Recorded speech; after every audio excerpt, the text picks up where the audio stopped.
Dulu khotbah kita, apa Bapak Ibu? Yesus lahir untuk mati. Mari kita lihat Lukas 2 ayat 12. Dan inilah tandanya bagimu, kamu akan menjumpai seorang bayi dibungkus dengan lampin dan terbaring di dalam palungan. Sekarang lihat kepada saya. Kalau Tuhan berkata demikian, inilah tandanya bagimu bahwa engkau akan menjumpai bayi yang dibungkus dengan lampin dan dibaringkan di dalam palungan. Pasti ini sesuatu yang unik. Kalau sesuatu yang ada yang sama, orang bisa nyasar nanti. Mungkin aja pada saat itu ada bayi yang lain yang lahir, ya bisa nyasar. Jadi ini benar-benar sesuatu yang unik, bahwa ini bayi dibungkus dengan lampin dan juga dibaringkan dalam palungan. Gak ada pasti bayi lain seperti ini. Saudara juga mungkin pernah ingat suatu kisah pada saat murid-muridnya bertanya, di mana engkau ingin kita mengadakan perayaan Paskah? Lalu Yesus menyuruh muridnya mengikuti seseorang yang mengangkat air. Yang mengangkat air itu di Israel banyak. Berarti apa? Apa yang diperintahkan Yesus itu pasti sesuatu yang unik. Karena apa? Sesuatu yang unik. Begini Bapak Ibu, umumnya di Israel dulu yang ngangkat air itu wanita. Dan saudara juga bisa baca di dalam Alkitab, seringkali yang mengambil air itu wanita. Seperti Ribka mengambil air di sumur, seperti juga wanita yang berjumpa dengan Yesus di sumur, seperti juga Musa berjumpa dengan jodohnya Zipora di mana? Di sumur. Jadi semua di sumur. Yang ambil air apa? Wanita. Jadi ketika Yesus berkata ikuti orang yang mengangkat air, yang mengangkat air itu bukan wanita, pria. Jadi kalau dalam bahasa Inggrisnya itu jelas kata pria aja. Kalau dalam Alkitab bahasa Indonesia itu dia aja, orang yang mengangkat air. Nggak jelas jenis kelaminnya. Kalau bahasa Inggris itu ada dibedakan jenis kelamin. Amin Bapak Ibu.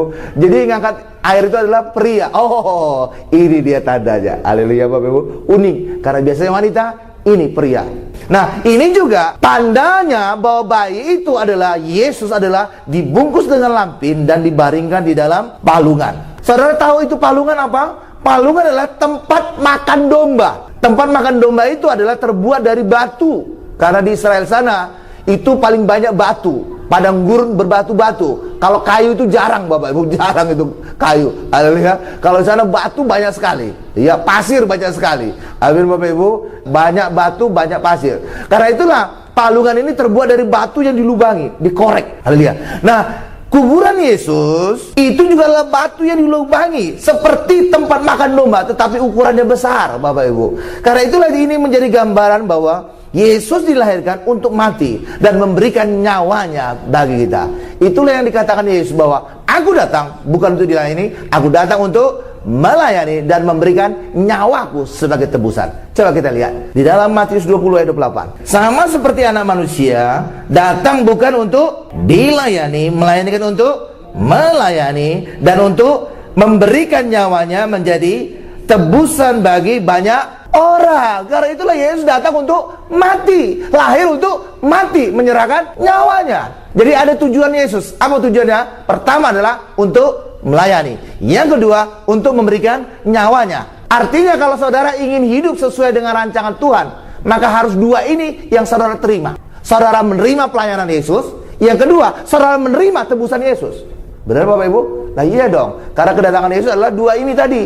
Untuk melayani, benar. Yang kedua untuk memberikan tebusan, benar. Jadi orang yang sesuai dengan pelayanan Yesus adalah orang yang menerima pelayanan Yesus, orang yang menerima korban nyawa Yesus. Karena itulah kalau orang berbeda dari ini, itu bukan sesuai dengan kunjungan Yesus, kedatangan Yesus. Jadi orang bukan untuk melayani, orang bukan untuk memberikan korban, tapi hari ini kita siap menerima korban dari Yesus. Karena itulah sesuai dengan rancangan Tuhan, kedatangan Tuhan ke bumi ini. Kita menerima pelayanannya, dan yang kedua adalah kita menerima korban nyawanya. Itulah karya salibnya. Nah, Maria membungkusnya dengan apa Bapak Ibu? Kain lampin. Kain lampin kalau dalam bahasa Inggrisnya linen Bapak Ibu. Dan ini juga bisa diterjemahkan juga menjadi kain kafan. Kain kafan Bapak Ibu. Iya. Jadi itu benar-benar menjadi tanda yang unik Bapak Ibu. Jadi pada saat gembala dijumpai malaikat, tandanya bagimu adalah bayi tadi dibungkus oleh kain lampin dan dibaringkan di dalam palungan. Itu nggak pernah dialami oleh bayi-bayi lain. Dibungkus kain kafan. Bayi mana itu? Ditaruh dalam palungan. bagaimana itu dalam palungan? Amin. Karena itulah ini tanda unik. Tetapi lewat tanda unik ini juga kita bisa membaca, bisa belajar bahwa Yesus datang benar untuk mati bagi kita. Haleluya Bapak Ibu. Dibungkus dengan kain kafan Bapak Ibu. Jadi benar-benar itu Bapak Ibu, Yesus lahir untuk mati. Jenazah Yesus dibungkus dengan kain kafan seperti saat dia dilahirkan. Karena itulah bagi kita hari ini, Yesus benar-benar datang untuk mati, agar setiap kita hari ini tidak mati, tapi beroleh kehidupan yang kekal. Amin. Berikan dulu kemuliaan bagi Tuhan Yesus Bapak Ibu. Bapa di surga mengaruniakan Yesus untuk mati bagi kita, menebus segala dosa-dosa kita. Pada saat kita berdosa, fisik dan pikiran. Kenapa saya katakan pikiran juga Bapak Ibu? Karena Yesus juga berkata, kita bisa berdosa dalam pikiran kita. Saudara berdosa bukan hanya berzina secara fisik, tapi dalam pikiran kotor juga saudara sudah berzina. Berapa Bapak Ibu?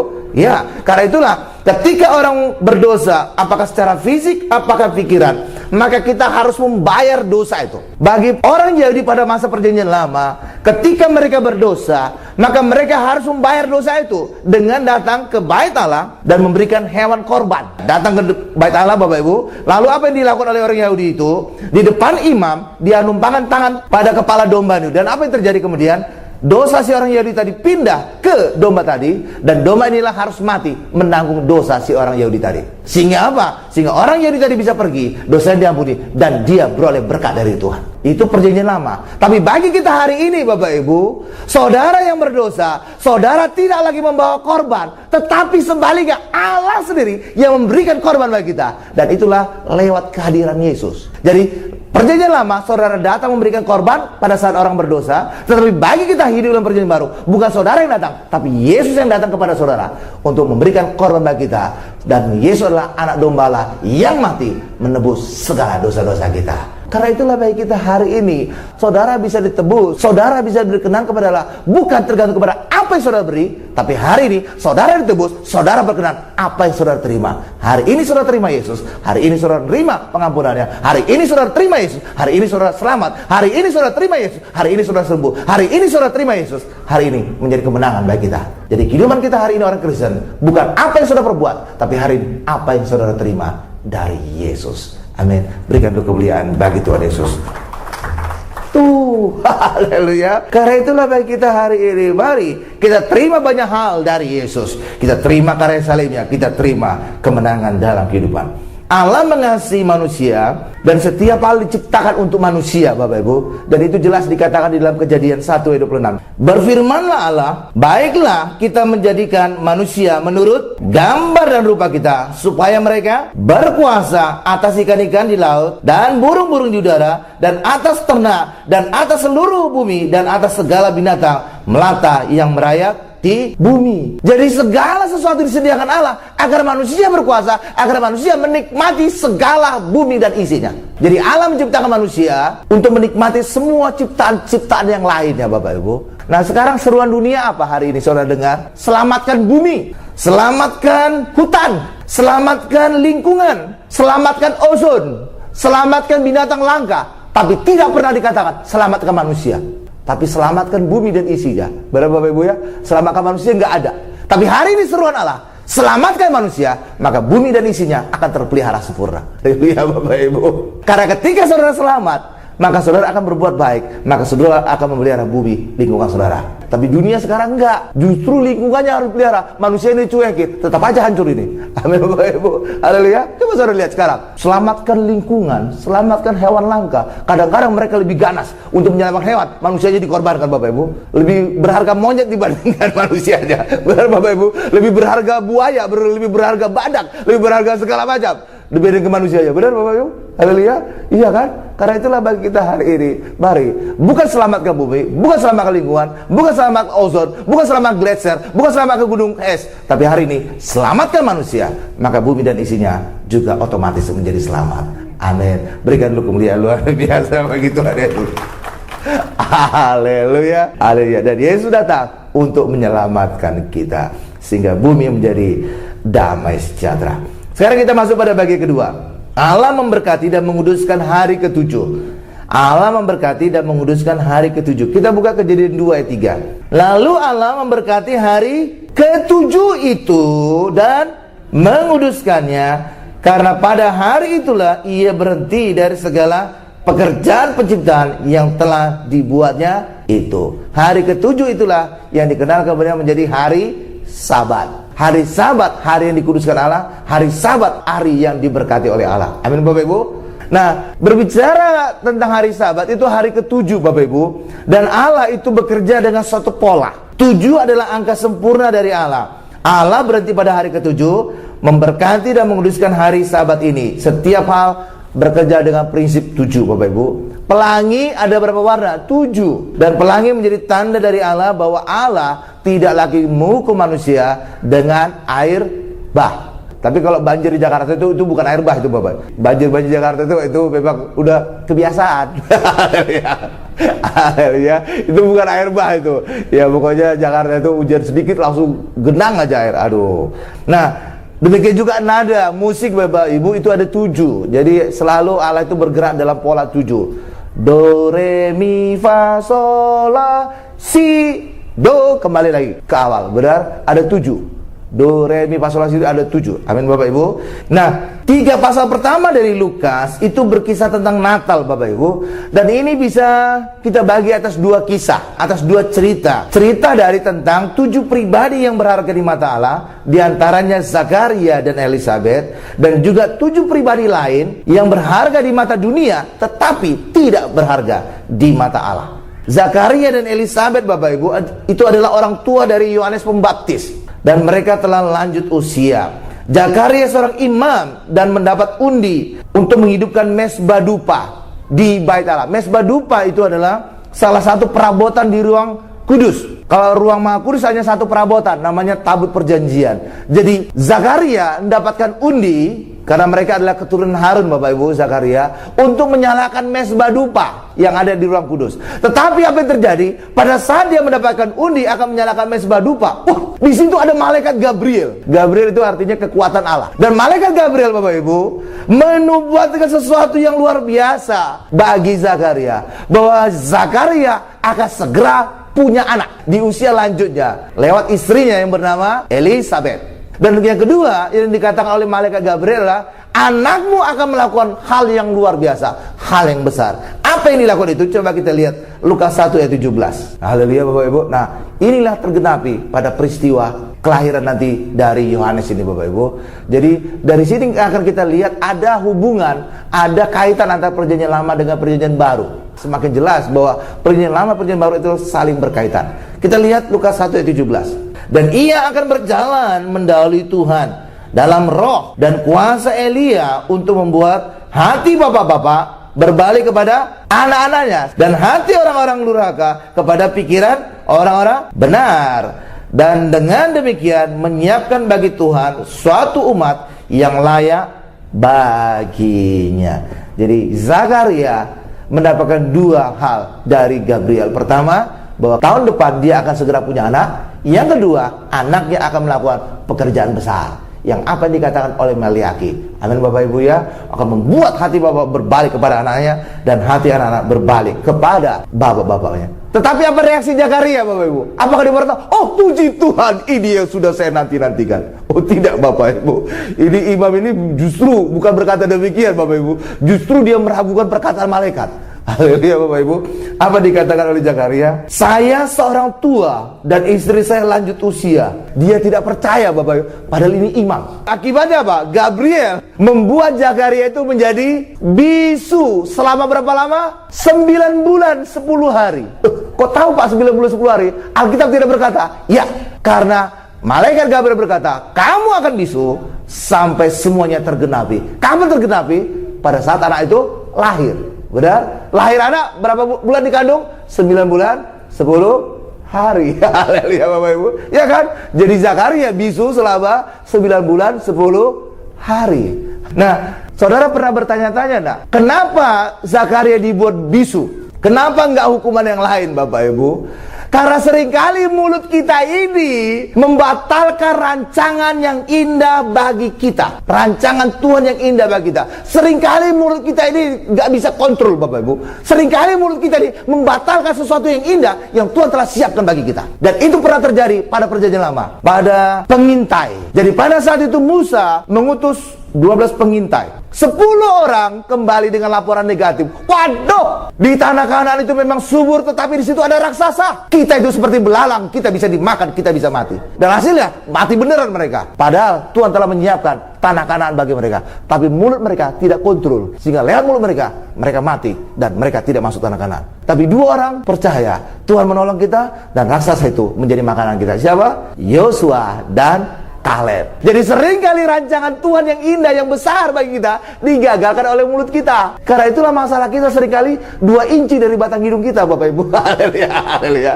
haleluya. Jadi masalahmu bukan mertuamu, masalah mulutmu, harimaumu. Amin, Bapak Ibu. Haleluya. Karena itulah kontrol mulutmu. Haleluya. Karena seringkali kita mengatakan hal yang tidak percaya, sehingga rancangan Allah yang indah, yang ajaib justru dibatalkan oleh mulut kita. Iya, karena itulah Zakaria hukumannya apa? Bisu. Jangan sampai nanti ketika istrinya hamil, bawel dia. Bisu kamu tidak percaya. Zakaria. Supaya apa? Jangan sampai rencana Allah yang indah, yang besar untuk kelahiran anaknya, Yohanes Pembaptis, itu dibatalkan oleh jabir mulutnya, Bapak Ibu. Mulutnya yang tidak bisa kontrol. Amin. Ya, karena itu bisu kamu sampai tergenapi apa yang telah dinubuatkan. Itulah sebabnya kenapa Zakaria menjadi bisu. Sampai aja tergenapi. Kalau sudah tergenapi, mau ngomong apapun udah tergenapi kok. Haleluya, Bapak Ibu. Haleluya. Karena itulah seringkali masalah kita 2 inci dari batang hidung kita, Bapak Ibu. Mulut kita harus kita kendalikan. Amin. Tetapi juga Tuhan luar biasa. Mulut kita juga menjadi keselamatan bagi kita. Karena lewat mulut kita mengaku, lewat hati kita percaya Yesus adalah dibangkitkan, maka kita juga beroleh keselamatan. Amin. Roma 10 ayat 8-9. Tapi apakah katanya ini? Inilah firman itu dekat kepadamu, yakni di dalam mulutmu dan di dalam hatimu. Itulah firman iman yang kami beritakan. Sebab jika kamu mengaku dengan mulutmu bahwa Yesus adalah Tuhan dan percaya dalam hatimu bahwa Allah telah membangkitkan dia dari antara orang mati, maka kamu akan diselamatkan. Karena itulah hari ini, saudara tahu, masalahmu 2 inci dari batang hidungmu, tapi juga keselamatanmu. Saudara mengaku dan percaya Yesus, maka saudara bisa diselamatkan. Amin. Berikan kemuliaan luar biasa bagi Tuhan Yesus. Haleluya, haleluya. Tapi memang juga Alkitab berkata, mulutmu adalah harimaumu. Amin, Bapak Ibu. Saudara hati-hati diterkam itu. Haleluya. Iya, saudara bisa diterkam itu. Sekarang kita masuk pada bagian ketiga. Beda Zakaria dengan Maria. Karena dua-dua ini, Bapak Ibu, 2 pribadi ini dijumpai oleh malaikat Gabriel. Lukas 1 ayat 7. Tetapi mereka tidak mempunyai anak, sebab Elisabet mandul dan keduanya telah lanjut umur. Tidak pernah dikatakan sudah tua. Karena itulah berapapun umur kita, jangan katakan aku sudah tua, aku sudah lemah. Amin, Bapak Ibu. Itu pantang. Karena berapapun umur saudara, kalau saudara hidup dalam Tuhan, saudara dibuat muda kembali seperti Raja Wali. Haleluya, Bapak Ibu. Jadi jangan katakan aku sudah tua, aku sudah lemah, aku pikir lumpuh. Aduh, kita tolak itu. Saudara tetap sehat, saudara tetap kuat, saudara tetap cerdas, tidak gampang lupa. Nah, berapapun usia kita, jangan sebut diri kita tua atau lemah. Tapi harusnya kita harus berkata seperti Kaleb. Walaupun usiaku 85 tahun, tapi kekuatanku seperti usia 40 tahun. Iya, amin, Bapak Ibu. Iya, harusnya demikian. Saya jadi tiba-tiba teringat tentang pengurapan minyak pada jenazah, Bapak Ibu. Jenazah diurapi pada usia 83 tahun, dikubur 7 tahun, dibuka kuburannya seperti usia 40 tahun. Mudah kembali. Jangan-jangan seperti Kaleb, Bapak Ibu. Haleluya, Bapak Ibu. Kaleb usia 85 tahun, tapi kekuatannya seperti usia 40 tahun. Karena itulah bagi kita hari ini, sadari bahwa kita, berapapun usia kita, saudara jangan berkata, aku tua, aku lemah, aku pikun. Itu mulut saudara mengutuk diri saudara sendiri itu, Bapak Ibu.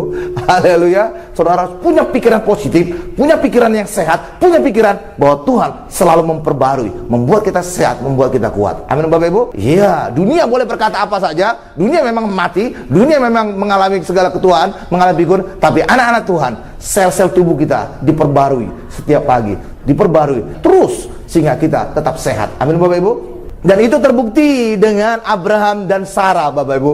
Itu terbukti Abraham Sarah. Ya, apa Pak buktinya Abraham Sarah? Begini, Bapak Ibu. Pada saat Abraham belum mempunyai anak Ishak, Bapak Ibu. Alkitab sudah berkata bahwa Abraham itu mati pucuk. Saudara ngerti lah itu maksudnya. Sarah mati haid. Jadi ini dua-duanya sudah hopeless ini, udah gak ada harapan. Dari pihak laki-laki dan dari pihak wanita. Jadi Abraham itu mati pucuk, sedangkan Sarah mati haid. Benar Bapak Ibu ya? Artinya sudah menopause. Itu pada saat Ishak belum lahir. Tetapi apa yang terjadi? 40 tahun kemudian, setelah Ishak berusia 40 tahun, dan pada saat Sarah telah mati, Bapak Ibu, maka untuk menghibur hati Ishak, Abraham menyuruh mencarikan istri untuk Ishak, dan akhirnya dapat, dan istrinya bernama Ribka. Ishak dihibur dengan dia bisa menikah dengan Ribka. Amin. Mamanya meninggal, datang istrinya sehingga dia menikah. Amin. Itu menghibur Ishak. Tetapi nyatanya Bapak Ibu, bukan hanya Ishak yang menikah lagi. Abraham juga ingin menghibur diri lagi. Akhirnya dia menikah lagi, dan nama istri Abraham adalah Keturah. Dan dari Keturah ini lahir 6 anak, Bapak Ibu. Jadi dia sudah mati pucuk, 40 tahun kemudian Sarah mati dan Ishak menikah. Abraham bisa menikah lagi, dan menikah dengan Keturah menghasilkan 6 anak. Kalau sudah bisa menghasilkan 6 anak, ini bukan mati pucuk lagi, ini perkasa kembali nih Bapak Ibu. Mudah kembali nih. Haleluya Bapak Ibu. Haleluya. Iya dong, bisa nambah 6 anak lagi. Karena itulah Abraham itu total anaknya bukan 2, 8. Pertama anak perjanjian adalah Ishak, yang kedua Ismail, yang 6 lagi anak Keturah. Totalnya 8. Jadi dari sini kita bisa melihat Abraham bisa dibuat muda kembali, Bapak Ibu. Harusnya apa? 40 tahun kemudian harusnya Abraham semakin mati pucuk lagi, semakin tua, semakin pikun. Nyatanya Abraham dibuat muda kembali seperti Raja Wali. Haleluya, siap menyambar. Bahkan Sarah juga demikian. Sarah juga dibuat muda, awet cantik Bapak Ibu. Sehingga apa yang terjadi? Pada saat dia usia 75 tahun, terhitung nenek-nenek itu Bapak Ibu, 75 tahun, dia tetap awet cantik, awet muda. Sehingga apa? Firaun, Raja Mesir, naksir dia Bapak Ibu. Haleluya, 75 tahun. 75 tahun. Haleluya. Padahal Raja Mesir itu punya harem Bapak Ibu. Artinya punya kumpulan banyak gadis-gadis. Tapi nyatanya masih naksir Sarah. Udah nenek-nenek, berarti dia nenek cantik, awet muda Bapak Ibu. Haleluya Bapak Ibu. Mungkin seperti Liz Taylor itulah. Bahkan pada saat dia usia 90 tahun, lebih tua lagi Bapak Ibu, lebih nenek lagi, dia ditaksir oleh Abimelek, Raja Kanaan. Karena itulah bagi kita hari ini, berapapun usia saudara, saudara jangan berkata aku tua, aku lemah, aku pikun. Tapi saudara tetap percaya dalam Tuhan. Saudara awet muda, saudara sehat, saudara semakin perkasa luar biasa seperti Raja Wali. Berikan kemuliaan luar biasa bagi Tuhan Yesus Bapak Ibu. Haleluya Bapak Ibu. Iya, karena itulah bagi kita hari ini luar biasa firman Tuhan. Nah, malaikat Gabriel datang kepada Maria dan menubuatkan dia akan hamil Yesus dari Roh Kudus. Dan reaksi Maria apa? Reaksi Maria, bagaimana hal ini bisa terjadi? Jadi dia tidak berkata seperti Zakaria. Ucapan Zakaria itu rada nyelekit kepada malaikat. Saudara tahu apa ucapan Zakaria kepada malaikat? Kalau saudara baca lengkap ucapannya lah, bagaimana saya tahu engkau berkata benar? Bagaimana saya tahu engkau berkata benar? Jadi benar-benar Zakaria ini nggak percaya malaikat, Bapak Ibu. Haleluya. Jadi meragukan ucapan. Oh jelas saja dia, kamu bisu kamu nggak percaya. Haleluya Bapak Ibu. Haleluya. Lah iya dong, dia nggak percaya ucapan malaikat, malah meragukan. Bagaimana saya percaya kamu benar? Itu kan kayak meragukan malaikat, makanya dia dibuat bisu 9 bulan 10 hari. Coba kita lihat apa reaksi dari Maria pada saat malaikat Gabriel datang kepada Maria. Lukas 1 ayat 34. Kata Maria kepada malaikat itu, bagaimana hal itu mungkin terjadi karena aku belum bersuami. Sebenarnya nadanya mirip-mirip, tetapi nggak terlalu saklek seperti ucapan Zakaria, Bapak Ibu. Itu Zakaria itu benar-benar kayak menyodok malaikat gitu. Dari mana saya percaya kamu benar? Ya Bapak Ibu. Itu kan nyodok gitu Bapak Ibu. Kayak nyelekit aja gitu. Haleluya, haleluya. Nah ucapan Maria sebenarnya mirip-mirip lah nadanya. Tetapi kenapa Maria tidak dihukum? Sedangkan Zakaria dihukum jadi bisu 9 bulan. Kenapa? Karena pertama, ketika orang hidup dalam hukum Taurat, semakin banyak dia dipercaya, semakin banyak dia dituntut. Hal itu hidup dalam hukum Taurat Bapak Ibu ya. Tapi bagi saudara tidak demikian. Amin Bapak Ibu. Karena kenapa? Karena Yesus telah mengerjakan segalanya bagi saudara. Haleluya. Tapi bagi orang yang hidup di dalam hukum Taurat, saudara adalah hamba, hidup dalam Taurat hamba Bapak Ibu. Maka saudara semakin banyak dipercaya, semakin banyak saudara dituntut. Zakaria imam, maka semakin banyak dia dituntut Bapak Ibu. Haleluya. Dia imam dibandingkan orang biasa. Dan Zakaria itu tidak punya iman, malah meragukan ucapan malaikat. Itulah sebabnya dia langsung dikutuk, bisu 9 bulan. Sedangkan Maria mendapatkan kasih karunia. Pada saat malaikat Gabriel menjumpai Maria, saudara tahu ucapan malaikat Gabriel? Engkau yang beroleh kasih karunia dari Allah. Betul Bapak Ibu ya? Itu ucapan malaikat kepada Maria pada saat berjumpa dengan Maria. Sedangkan pada saat malaikat berjumpa dengan Zakaria, ucapan malaikat tidak ada menyebut kasih karunia, tetapi ucapan malaikat, doamu sudah dijawab, istrimu tahun depan akan punya anak. Haleluya Bapak Ibu. Ya, itu langsung, tidak ada menyebut kasih karunia. Sedangkan kalau malaikat Gabriel menjumpai Maria, diawali dengan kasih karunia. Engkau yang beroleh kasih karunia dari Allah, engkau akan hamil dan dikandung oleh Roh Kudus. Amin Bapak Ibu. Dan berikan namanya Yesus. Haleluya. Selalu diawali dengan kasih karunia. Itulah sebabnya walaupun nada pertanyaan, nada ucapan dari Maria mirip-mirip dengan Zakaria, tapi Maria tidak dikutuk, Maria tidak bisu, tapi dia mengalami hal yang luar biasa dari Tuhan. Dan saudara juga perlu tahu Bapak Ibu, Zakaria dan istrinya itu keturunan Harun. Jadi Imam Harun itu benar-benar Bapak Ibu, kalau istilah bahasa Batanya tarumbu. Silsilah aja gitu Bapak Ibu. Jadi Zakaria dan Elizabeth itu benar-benar keturunan Imam Harun. Sedangkan Yusuf dan Maria itu benar-benar keturunan Raja Daud. Raja Daud punya anak namanya Nathan, itulah melahirkan nanti ujungnya Maria. Raja Daud punya anak namanya Salomo, itu kemudian akan menggantikan dia, nanti ujungnya akan melahirkan Yusuf. Jadi Yusuf dan Maria itu keturunan dari Raja Daud, sedangkan Zakaria dan Elizabeth itu keturunan Imam Harun. Haleluya Bapak Ibu. Jadi ini suatu hal yang luar biasa. Nah, Maria berkata kemudian dengan iman kepada Gabriel. Apa dikatakan Maria kepada Gabriel, malaikat Gabriel? Coba kita lihat Lukas 1 ayat 38b. Jadilah padaku menurut perkataanmu itu. Lalu malaikat itu meninggalkan dia. Haleluya. Ucapan Maria ini dalam bahasa Yunani bisa dikatakan dalam satu kata, amen. Jadi amen, ucapan kata amen yang sering saudara tutup juga doa amen, itu punya arti adalah terjadilah kepadaku seperti perkataanmu. Jadi amen itu artinya itu Bapak Ibu, amen, amen, amen. Karena itulah pada saat saudara mendengarkan kabar baik dari Yesus, kabar baik keselamatan, kabar baik kesembuhan, kabar baik kelepasan, kabar baik berkat, kabar baik saudara punya jodoh, kabar baik saudara punya keturunan, kabar baik saudara punya mantu, kabar baik saudara punya pekerjaan, kabar baik, banyak hal kabar baik, saudara harus berkata amin, terjadilah padaku seperti perkataan, terjadilah padaku seperti perkataan. Dan sungguh-sungguh kita mengalami semuanya itu. Amin Bapak Ibu. Haleluya. Jangan saudara berkata, apakah perkataanmu itu benar? Haleluya Bapak Ibu. Seperti ucapan Zakaria, bisu nanti kita. Haleluya Bapak Ibu. Haleluya. Tapi ketika saudara mendengar kabar baik dari Yesus, dan Yesus selalu membawa kabar baik. Amin. Yesus membawa kabar baik, dan itulah hari ini khotbah anugerah, kabar anugerah. Maka saudara harus berkata, amin. Seperti ucapan Maria, terjadilah kepadaku seperti perkataanmu. Maka semuanya kabar baik itu akan kita alami di dalam kehidupan kita, sehingga kita mengalami keselamatan, kita mengalami kesembuhan, kita mengalami berkat, kita mengalami banyak kerinduan cita-cita di dalam kehidupan kita. Amin. Haleluya. Berikan kemuliaan paling dahsyat, luar biasa bagi Tuhan Yesus. Kita tundukkan kepala.